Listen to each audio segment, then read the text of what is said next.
Fair to say, things are going rather well for Chelsea right now. On Sunday, despite being 2-0 down inside 11 minutes at the Tottenham Hotspur Stadium, the Blues fought back to beat fierce rivals Spurs 4-2 in some style. Jadon Sancho's stunning strike got the comeback started, and then Enzo Fernandez lashed home the go-ahead goal from the edge of the area, with Cole Palmer also converting a pair of penalties, the second of which was an outrageous, audacious Panenka that capped off a memorable comeback. Enzo Maresca continues to insist Chelsea are not in the title race. But the Blues are now clear of both Manchester City and Arsenal in second, a mere 4 points adrift league leaders Liverpool, albeit having played a game more. They will be seeking a fifth successive Premier League victory when West London rivals Brentford visit Stamford Bridge next Sunday, and with this followed by games against Everton, Fulham, Ipswich, Crystal Palace, Bournemouth, and then Wolves, Chelsea appear likely to be hanging around the title conversation a little while longer. Chelsea's excessive spending on forward players. Since Todd Boehly, Jose E. Feliciano, and Badad Abelai purchased Chelsea from Roman Abramovich in the summer of 2022 for a reported £4.25 billion, the club have been rather active in the transfer market, haven't they? Since July 2022, a total of 39 senior players have arrived at the club, costing in excess of £1 billion in transfer fees. When looking at attackers alone, the Blues currently have 9 in their first-team squad, acquired for £347 million.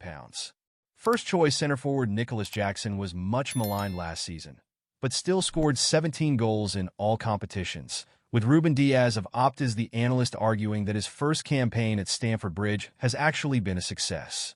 Approaching the midway point of this campaign, Jackson has taken his game to another level, netting 8 times in the Premier League already, leading to widespread praise of the Senegalese international, including from Sean Walsh of Goal, who asserted he is now London's best striker. So, does Jackson's impressive form mean Chelsea won't dip into the market for a striker in 2025? No, almost certainly not. Chelsea looking at Nicholas Jackson rival in 2025. According to a report from journalist Graham Bailey, Arsenal, Manchester United, and Chelsea all remain interested in Dusan Vlahovic.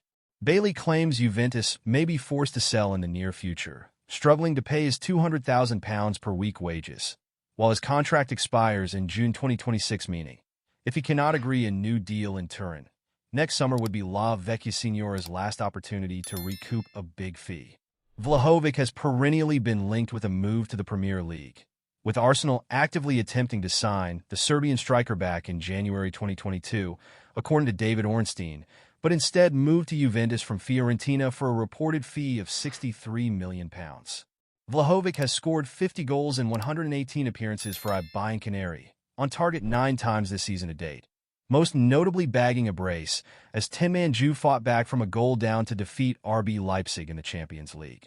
Analyst Ben Madison described him as an insane ball striker, and his second goal at Red Bull Arena emphasizes why.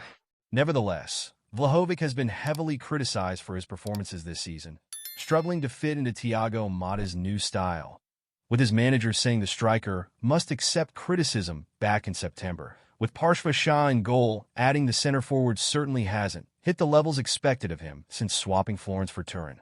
So, could a move to West London next summer reignite his career?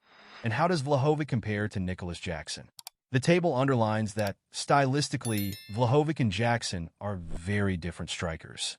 At one end of the scale, the Serbian is a pure center forward, having fewer touches and significantly fewer dribbles, but attempting vastly more shots, leading to him having scored marginally more goals during a near-identical number of minutes.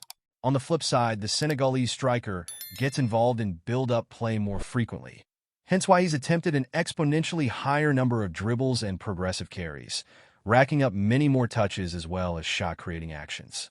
Nevertheless, the fact Vlahovic and Jackson are so different could be exactly why Chelsea are interested in signing the Juventus frontman, adding an extra dynamic to their already free-scoring forward line.